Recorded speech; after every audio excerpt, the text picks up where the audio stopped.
and let me help you by giving you some guiding principles and practical tips to help ease your way back in this training.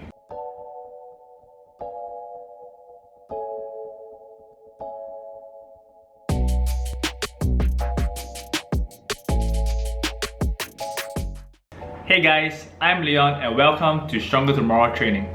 Phase 2 has just started and many gyms are opening or are in the midst of reopening. And I'm sure many of us are very excited and happy to have some semblance of normalcy back. Eager as we are to get back to the gym, it's not a good idea to rush back to the gym and just do the same things that we've been doing 3 months ago. During this time, many of us might not have been able to be as consistent or train as often as they did before.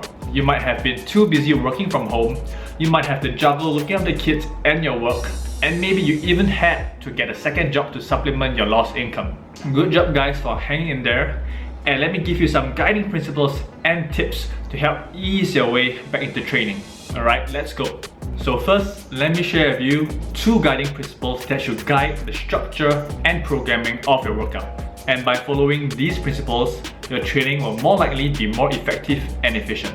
So the first guiding principle is the concept of stimulation versus recovery. If you want to maximize your training when you get back to the gym, you have to realize that it's a very delicate balancing act between stimulation and recovery. Following the concept of general adaptation syndrome, we usually follow one of 2 pathways after training, which is also known as the alarm phase. If we push too hard and there's overstimulation, we will be in the overtraining phase. We won't be able to recover well, our performance will decrease, and we might end up getting burnt out or worse, injured. And I'm sure many of us fall into the risk of this category because after 3 months of not working out in the gym, we are so motivated to just get back and smash the weight.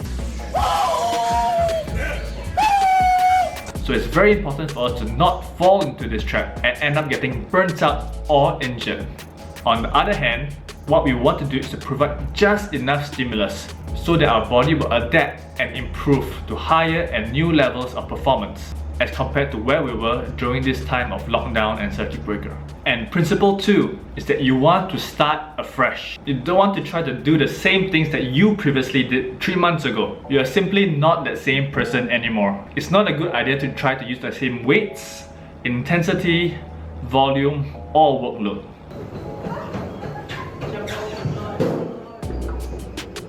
If you haven't been training at all or just minimally, most likely you will have lost some strength and size. You might have even lost some of your technical and movement ability just because you've not practiced as much as you had before.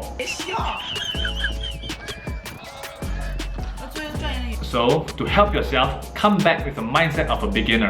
As someone who's trying to start his or her fitness journey all over again, set the right expectations that things won't be the same as they were before, so you won't end up getting disappointed in yourself or demotivated. And most importantly, try to enjoy the process as you restart your fitness journey in the gym again. So now that you have those 2 guiding principles in mind, here are 4 more practical tips that you can implement to your comeback training regime. Number 1, you want to begin with a preparatory period. This is a common phase usually used by athletes as they're ready to get back into the season again. During this period of time, you'll be focusing on developing a base level of conditioning. This is to help increase your ability to tolerate more intensities and workload in the future. So during this phase, low intensity, low impact, but high volume work is usually done. Here is some examples of such exercises or training modalities that you can use during this phase. Number 1, long and slow cardiovascular training. This includes jogging, cycling, or swimming. Number 2, low intensity plyometrics, such as non-maximal jumps and hops. Number 3, low impact exercises, utilizing equipment such as machines, bands, and cables. These type of equipment enable for faster recovery as they don't put too much stress on your soft tissue, joints, and ligaments. And for the repetition and set range, according to NSCA, 3 to 6 sets of around 8 to 20 repetitions of about 50% to 75% of your 1 rep max. Personally, I feel that if you're just coming back after a long layoff, you should err on the side of caution and stick to around 50% to 60% of your 1 rep max. And tip number 2 is don't try to rush for success in the gym.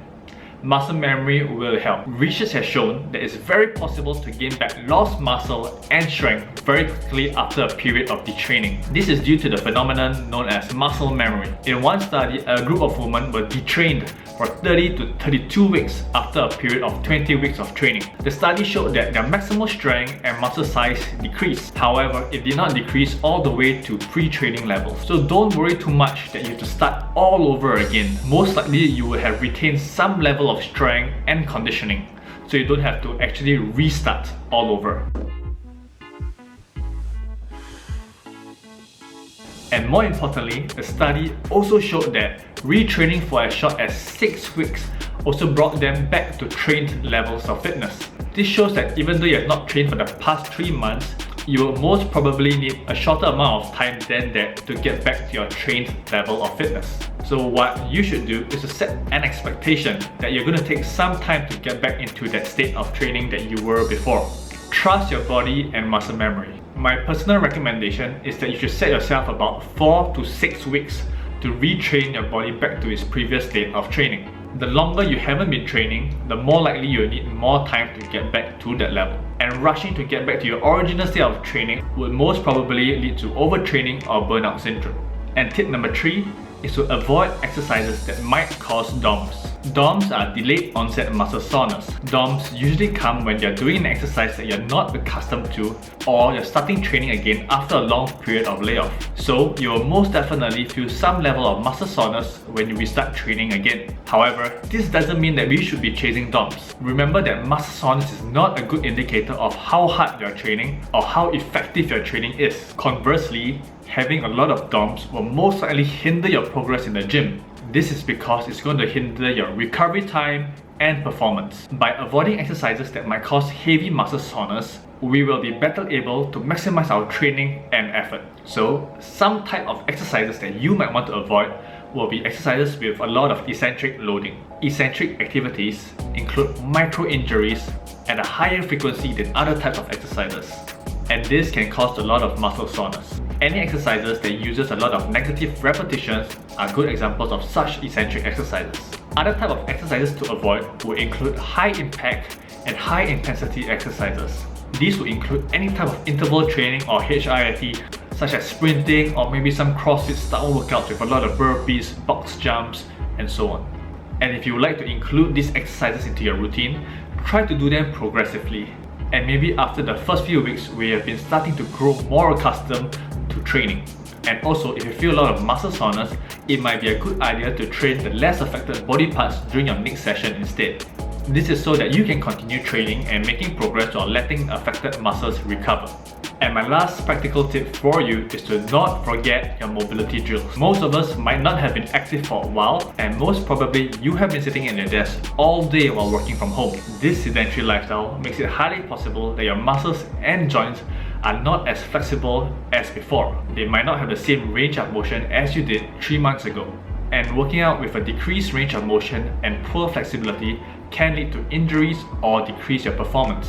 So it will be ideal for you to start focusing on some mobility drills before you head back to the gym. It can be as simple as spending 30 minutes to 60 minutes on the foam roller and working on some mobility drills. Or you could even do a simple follow along yoga program that you find on YouTube. Many people who spend a lot of time sitting in front of the computer will experience some hip and shoulder mobility issues, so it might be a good idea to focus on these parts. And secondly, it will be ideal that you make sure that you warm up properly and cool down properly before and after your workouts. And if you need some tips or guidance on foam rolling, warming up, or mobility drills, do check out some of my other videos that I have. Take good care of your body and you'll see better training and better improvement. So I hope these guiding principles and practical tips make sense to you.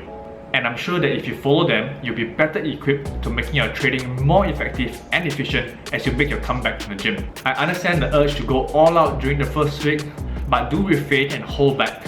Train hard, but train smart if you want to have the best results possible. Try out these tips and let me know what works best for you. So I hope you guys learned something from this video, and if you enjoyed the video, do share it, like, comment and subscribe. Thank you guys for watching, and I'll see you in the next one.